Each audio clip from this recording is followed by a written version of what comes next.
How will you describe your art? My art aims mostly to express the minute details in life. That's why I'm usually inclined more into portraiture and human studies, because I believe like the human is the best source to express that meaning of minute details in life. Hey, Tom. AB. You know. Ongeza suti asikie Gombo silia kwa benzo wenikalie Pandisha mzuka pepe nizungushie Akisha kukadele nitachishie. My name is Vincent Mbingo. I'm a freelance artist specializing in various media such as acrylic, biro, charcoal. I do various media in art, and I started drawing a while back. So my creative process is mostly from getting the idea. I usually use reference images. Let's say I can look for an image in Pinterest, or maybe let's say a friend of mine has posted an image, or maybe sometimes I also take my own reference photos. So that is the beginning of the creative process, whereby if I decide I'm going to like draw or paint this specific person, I first get that reference image, then I sketch it out. That is the process, the sketching out, then adding the details, the color, and finalizing it into a piece. Twende tukibisha mlango za uwever, lazima hii kazi nitajenga. Ona anadai tukusonga akiteta, mlete kwa mhenga atanena. I've worked on a number of projects, but my favorite project is the series that I had completed much recently. It's called Perfectly Imperfect, and it aims to capture the aspect of achieving perfection in a smile using an imperfect dental formula. So something might not be perfect to someone, but combining aspects of imperfection enough to form something that would seemingly be quote-unquote perfect. That was the major capture of the art series that I had started. Something that I wish most people would notice in my art was the details part of my art, because someone would probably look at one of my artworks and say like, this is a nice piece, or this is a nice portrait of someone, but I would like for people to notice the minute details, like the reflection in the eyes, or maybe the individual eyelashes, those very minute details in my artwork.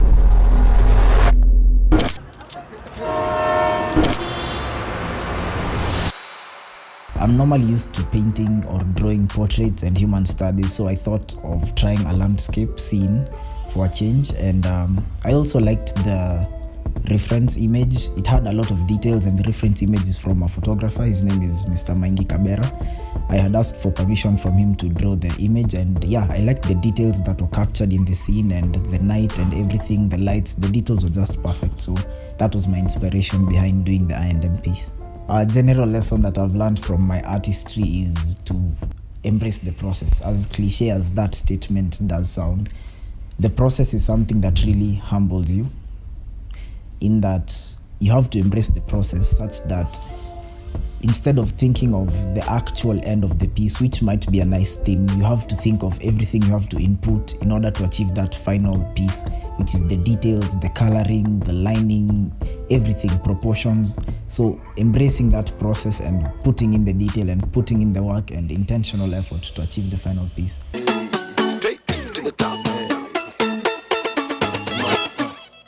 INAWEZA HAIWEZI, INAWEZA HAIWEZI, girl them go crazy. INAWEZA HAIWEZI, INAWEZA HAIWEZI, man them go. INAWEZA HAIWEZI, INAWEZA HAIWEZI, girl them go crazy. INAWEZA HAIWEZI, INAWEZA HAIWEZI, man them go. The biggest challenge while doing the piece was the detailing. The detailing does take time, because in the reference image there's a lot of buildings, so you have to capture the detail of each and every building within the composition as accurately as you can. Some are repetitive, some are a bit too ambiguous. So yeah, capturing the details was my biggest challenge in doing the piece.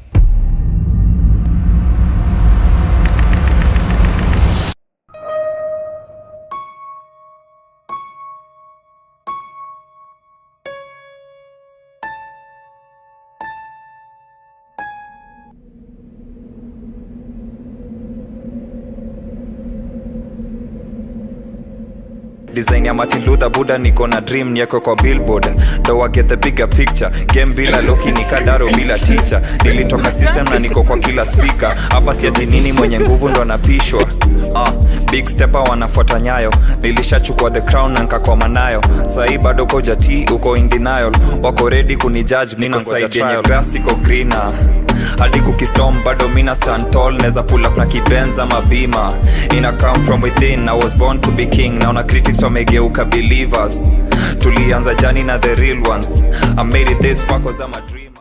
A message I would give myself 10 years from now is I really hope wherever you are, each and every day you're striving to be a better person.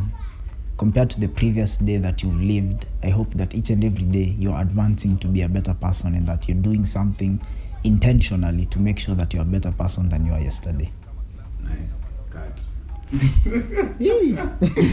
So na cheesy kila time napanda stage sahi nisha prove mbona najita the great